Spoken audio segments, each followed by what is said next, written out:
Hi there, Release Fire here. So I'm going to talk you through how to beat Silvercoat Ethel in Xenoblade Chronicles 3.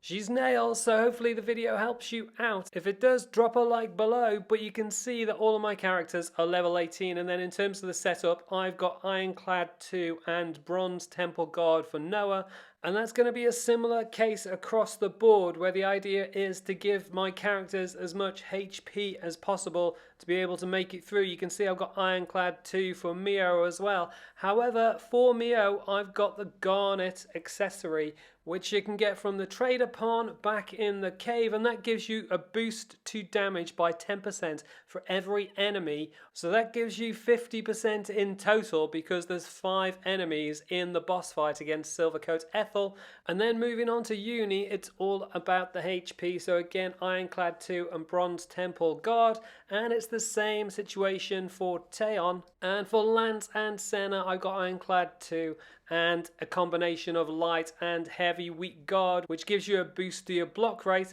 and for Senna that works out really well. And that's pretty much everything for my build, and you'll see how much better things fare when you've got the Garnet in place. So you've got that 50% damage boost, which goes across everything that you do. So it's not just in terms of the auto moves, it's all your arts, it's every attack that she does, so it definitely helps out. Now when you get in the fight, it's kind of important to take out the other 4 enemies first, because otherwise they'll just keep chipping away at you and make it really difficult to gang up on Silvercoat Ethel. So slowly work your way through that and work your way through the arts to be able to defeat them, and once you've got rid of them, you can then focus all your attention on Ethel herself. And obviously you're trying to get, in an ideal world, a sword strike to the side and then an overclock buster if you manage to get the full combo where she's dazed, because that gives you extra damage.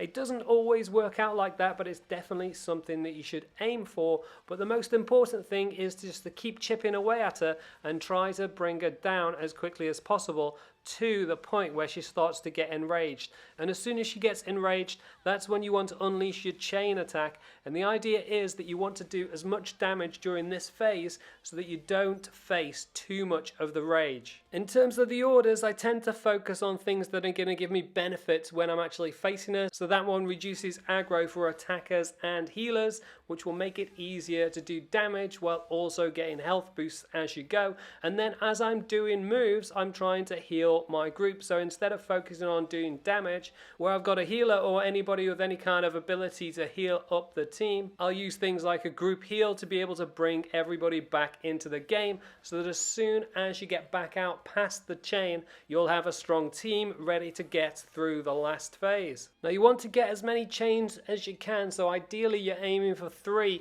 so you need to pay attention to the numbers and try to maximize that so that you're getting as close to 100% as possible to be able to get each chain, and each one banks you a little bit of benefit in the rest of the action, or at least if you're choosing the same strategy that I'm going for. And then if you do well, you'll also get reactivated, and if you get healers reactivated, then it's another good chance to give yourself a little bit of a health boost for this last little stint. And this is the bit where you're just going to have to knuckle down and try to land everything perfectly. You'll still have the 50% boost to damage, so that will help you out. And then other things like making sure if you're using the air slash to cancel that attack. So to do that, what you ideally want to do is wait for your attack, your auto attack, to just about start, and then do the air slash, and that will be the cancel and give you a little bit extra damage as well. Try to combine that with sword strike to the side, so that's the side break, and that'll initiate a combo,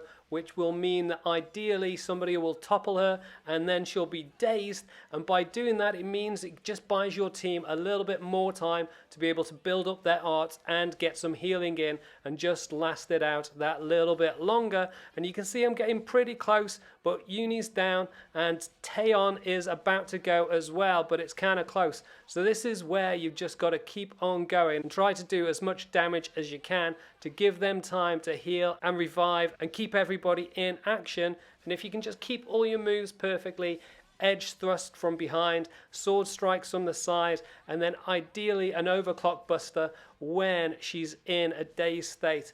And that should be enough to see you over the line to beat Silvercoat Ethel in Xenoblade Chronicles 3. Like I said before, if the video helps you out, drop a like below. You can also subscribe to the channel if you haven't already with the link on the left hand side, and see more of my guide videos for Xenoblade Chronicles 3 with the links on the right hand side. Leave any comments and I'll catch you next time.